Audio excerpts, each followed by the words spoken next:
Bunda sering ngalamin ngeludah nggak pada saat berjuang melawan asam lambung? Kayak air liurnya tuh banyak, kemudian lendir-lendirnya banyak, kemudian sering sakit kepala bun, kayak sakit di belakang sini itu nggak enak banget, kadang sampai pusing banget kelayangan. Pernah nggak ngalamin ini? Kemudian mengatasi diare dan juga mual-mual. Aku bakal bahas berdasarkan pengalaman aku dan memberikan obat apa saja yang aku konsumsi, tips-tipsnya apa saja. Pastikan kalian nonton video sampai selesai. Bantu aku subscribe, like, comment, dan share.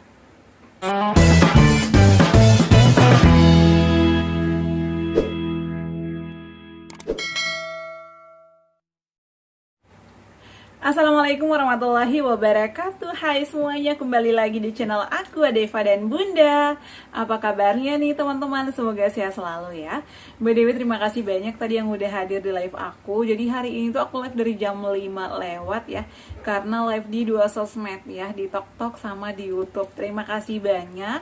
Semoga kalian yang selalu hadir di live aku, yang sering nonton video-video aku, dan teman-teman yang berjuang dimanapun berada, yang lagi pemulihan atau lagi penyembuhan, semoga lekas pulih, sembuh kembali seperti sedia kala, bisa beraktivitas kembali seperti sedia kala. Jadi emang sensasi asam lambung, GERD, anxiety itu banyak sekali ya, 1001 sensasi membuat kita stres, trauma, frustasi, dan lain-lain sebagainya. Dan apakah asam lambung ini biasa membuat rambut kita rontok? Karena tadi juga ada beberapa orang yang nanya, Bunda, rambut rontok ada hubungannya nggak sih sama asam lambung? Ya sebenarnya sih nggak ada, cuman karena kita terlalu banyak pikiran, terlalu stres, banyak yang dipikirkan, makanya bisa membuat kita frustasi ya, bisa membuat kita rambutnya rontok karena dari pikiran. Selain itu juga dari makanan-makanan yang kita konsumsi itu harus diperhatikan ya, nutrisinya, kalsiumnya, proteinnya, kemudian juga gizinya harus diperhatikan agar kita nggak gampang capek, nggak gampang lemas, nggak gampang ngantuk, dan nggak gampang rontok rambut kita seperti itu. Nah, di video kali ini aku bakal bahas beberapa pertanyaan dari kalian yang udah banyak sekali yang nanya. Ini ada pertanyaan, ada Nabila Kanza, Bunda pada saat berjuang melawan asam lambung apakah sering sakit kepala? Sering ya. Dan bahkan ya aku tuh sampai ngecek kolesterol, tensi. Aku tuh takut, kenapa ya kepala aku tuh kadang sakit migrain, kadang di sini sakit, kadang di belakang ini sakit. Aku sempat ngecek, ternyata memang semuanya normal dan itu dari asam lambung. Kok bisa asam lambung ke kepala? Biasanya kita itu karena kecapean, telat makan, jadi asam lambung kita naik ke esofagus, ke tenggorokan, dan ke kepala, sehingga membuat sensasi itu muncul.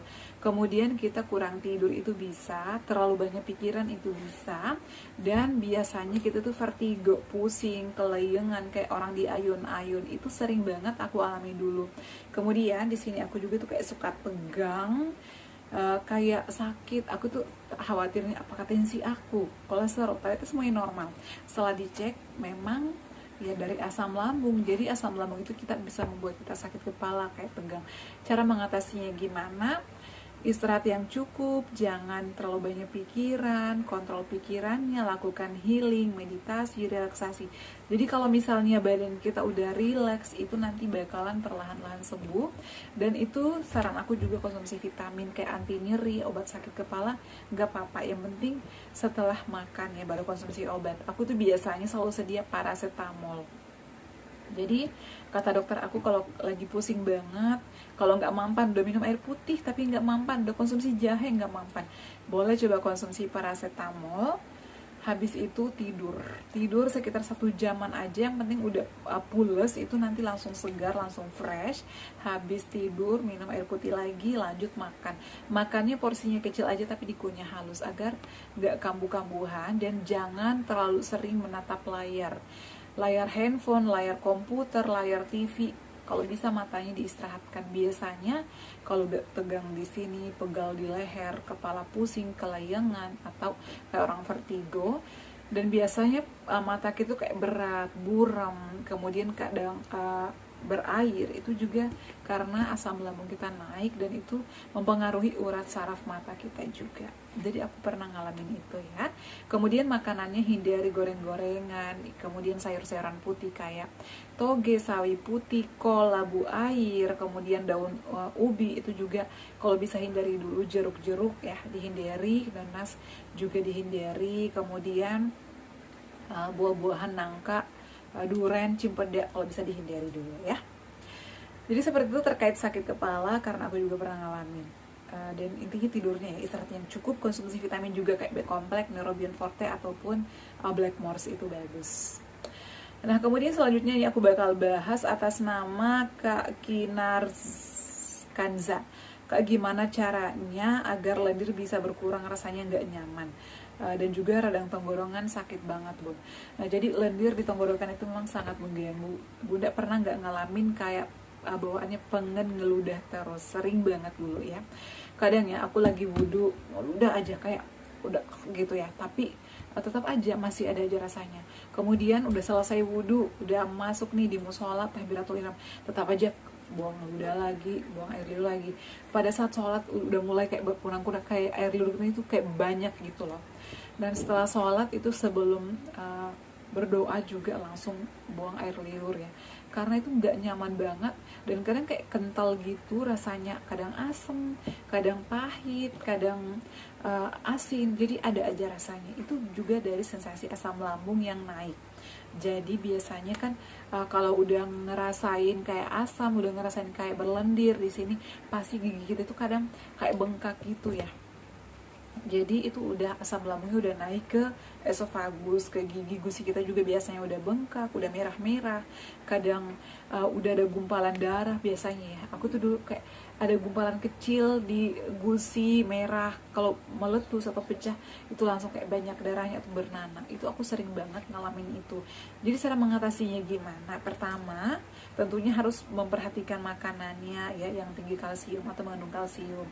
Boleh nggak sih Bun konsumsi kayak kalsium? Ya boleh sih, nggak ada masalah. Yang penting aku tuh kalau konsumsi kayak dulu SDR ya, pernah konsumsi karena itu mengandung soda, jadi aku nggak berani, pernah konsumsi sekali 2 kali aja, tapi setelah makan, tapi nggak berlangsung lama. Aku tuh mendingan konsumsi kayak Neurobion atau Blackmores, itu lebih bagus menurut aku, lebih aman untuk kita pejuang asam lambung. Kemudian cara yang kedua, perbanyak minum air putih ya, air putih hangat, suam-suam kuku, dan sering-sering kumur-kumur air garam. Jadi ambil air garam, air hangat, tambahin garam setengah sendok, lalu kumur-kumur kayak gitu ya. Aku tuh selalu kumur-kumur sampai semuanya kayak lendir-lendir itu, kayak sampai keluar banget. Emang sih rasanya itu mual karena kan asin, tapi itu bisa mengeluarkan atau mengurangi lendir-lendir kita yang ada di tenggorokan. Nah setelah kumur-kumur air garam, lanjut gosok gigi. Setelah gosok gigi aku kumur lagi obat kumur kayak Listerine, itu bagus. Odolnya perhatikan juga, kalau aku pada saat itu pakai odol yang Pepsodent ya, siwak yang ada kandungan batu saudanya. Kemudian Ciptaden yang warna ungu, bukan Ciptaden, Close Up dan juga Klik ya. Klik itu harganya 30 ribuan ya, tapi itu enak, nafas kita lega, tenggorokan juga lega. Dan sering konsumsi jahenya ini digeprek aja kalau mau yang aman, dan itu bisa dikonsumsi 2 kali sehari, pagi sore pada saat setelah makan. Kalau pagi nih biasanya aku konsumsinya setelah sarapan. Nah, misalnya aku sarapannya jam 6:30, aku konsumsi jahenya biasanya 7:30. Malam hari juga ya, setelah makan malam bisa konsumsi jahe, dan minumnya itu jangan yang air biasa ya, air yang suam-suam kuku, agar lendir-lendirnya itu hilang ya, kayak gitu. Kemudian hindari makanan kayak micin-micinan, itu dihindari dulu ya. Kemudian gorengan, makannya juga harus dikunyah halus, kayak gitu. Nah, kemudian selain itu juga tentunya disertai dengan istirahat yang cukup, terapkan pola hidup sehat, olahraga ringan secara rutin, kemudian tidurnya juga harus cukup, perbanyak konsumsi air putih, dan jangan stres. Itu bisa membuat pemulihannya lebih cepat. Nah, kemudian di sini juga aku bakal bahas terkait cuka apel. Cuka apel aman gak sih Bun? Karena ini juga ada yang nanya tadi di live aku. Cuka apel itu bagus, menyehatkan lambung. Jadi teman-teman, saran aku kalau kalian mau konsumsi cuka apel, boleh-boleh aja. Tapi kalau lambungnya udah nggak ada sensasi perih, sendawa, bega, atau nyeri-nyeri, karena cuka apel itu kan asam ya, dan itu adalah yang difermentasi. Jadi kata dokter, kalau kamu lagi penyembuhan atau kalau asam lambung kamu lagi naik, konsumsi cuka apel itu nanti langsung membeludak atau langsung semakin banyak sensasinya. Jadi cuka apel ini dikonsumsi bagi penderita asam lambung yang udah sembuh. Jadi konsumsinya itu setelah makan ya. Kalau cuka apel itu pun kalau misalnya udah sembuh, kalau belum sembuh jangan dulu ya, jangan coba-coba. Nah, kalau kepala tegang, leher tadi udah aku bahas ya, sampai ke bahu, jadi istirahat yang cukup, lakukan relaksasi, meditasi, jangan kecapean, konsumsi vitamin. Nah, kemudian ada juga yang nanya terkait aturan konsumsi vitamin B kompleks. Aku itu konsumsi vitaminnya sekali sehari ya. Ini atas nama Robin. Aku konsumsi B kompleksnya itu biasanya di malam hari setelah makan. Jadi itu dokter akan berikan kita vitamin, konsumsinya sekali sehari ya. Jadi itu nggak menentukan boleh pagi, siang, atau malam. Yang penting intinya setelah makan. Aku biasanya malam hari. Kalau misalnya kelupaan malam hari bisa di pagi hari setelah sarapan. Nah, kalau keringat dingin gimana? Keringat dingin ini biasanya karena asam lambung naik disertai kecemasan. Jadi teman-teman, agar asam lambungnya nggak sering naik, jangan telat makan, istirahatnya yang cukup, jangan terlalu stres, kontrol pikirannya, lakukan meditasi, lakukan relaksasi, tenangkan pikirannya. Karena kalau udah keringat dingin itu pasti karena banyak sensasi. Kemudian perbanyak minum air putih, makannya diatur ya 2 jam sekali. Nah, ini kemudian aku juga bakal bahas pertanyaan terkait vertigo. Vertigo ini juga dari asam lambung ya. Sudah sering aku bahas dan juga tadi video terbaru aku terkait vertigo. Nah, kemudian untuk diare. Jadi Bunda pernah nggak sih ngalamin diare pada saat berjuang melawan asam lambung? Pernah. Jadi diare ini biasanya karena makanan-makanan kita kurang bersih, masuk angin, kemudian asam lambung kita kambuh. Jadi ada beberapa hal. Jadi kalau misalnya aku lagi diare, aku tuh harus makan yang padat, kayak nasi, aku kepal, makan pakai lauk apa aja, ikan boleh, ayam boleh, kemudian istirahatnya yang cukup. Perbanyak konsumsi air putih karena orang yang diare itu gampang lemas karena kekurangan cairan. Jadi teman-teman, kalau misalnya BAB terus nih, makin BAB makin banyak minumnya, makin banyak asupan makanannya. Jangan sampai kita lemas, karena kalau misalnya kekurangan cairan itu nanti bakalan lemas, kayak nggak bertenaga. Harus diisi ya. Kalau misalnya Bunda nggak bisa makan, harus habis makan dikeluarin lagi, tetap diisi ya. Dan untuk mengatasi agar diarenya berhenti, konsumsi oralit atau konsumsi air garam dikasih gula. Jadi masak air, taruh ke gelas, kemudian tambahkan gula setengah sendok sama garam seujung sendok. Itu bisa membuat sensasi diare ya, ataupun diare tersebut berhenti. Kemudian setelah itu juga tentunya pakai minyak-minyakan kayak minyak aromaterapi, minyak telon seluruh badan ya, sama konsumsi air hangat, suam-suam kuku terus, jangan minum dingin karena perut itu sensitif kalau lagi ngalamin diare ataupun lagi ngalamin BAB. Kemudian sering mual Bun, kalau sering mual gimana cara mengatasinya? Kalau sering mual, pusing ya, gampang capek, sering mual itu karena asam lambung. Jadi kita tuh nggak boleh kecapean juga ya teman-teman. Dan kalau sering mual ini cara mengatasinya, konsumsinya yang lembut-lembut kayak bubur, kemudian kalau kumur-kumur air garam. Kenapa sering mual? Karena asam lambungnya naik.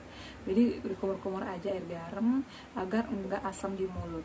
Kemudian saran aku konsumsi air tajin atau jahe, itu bisa mengatasi mual. Konsumsinya setelah makan, kalaupun bubur konsumsinya harus dikunyah halus juga ya. Dan caranya itu berkuah. Jadi kuah sama nasinya itu dikonsumsi dan dikunyah halus. Aku tuh biasanya kayak gitu. Dan konsumsinya air gula, nggak usah ditambahin garam. Masak air, taruh ke gelas kayak buat teh, tapi jangan dikasih teh, kasih gula putih aja secukupnya aja. Konsumsi itu sebelum makan dan setelah makan, kemudian istirahatnya yang cukup agar nggak mual-mual lagi. Karena kalau mual itu kan biasanya keringat dingin, kayak pengen muntah aja ya. Dan juga istirahatnya yang cukup. Gitu ya. Kalau mau pakai kipas angin, hadapkan ke tembok ataupun AC, jangan kena badan ya, pakai selimut dan tidurnya yang cukup, miring ke kiri, bantalnya ditinggiin. Kayak gitu ya teman-teman, terima kasih yang udah bertanya, terima kasih juga yang selalu hadir di live aku, yang selalu setia nonton video-video aku. Semoga lekas sembuh, semoga bermanfaat dan bisa memotivasi kalian.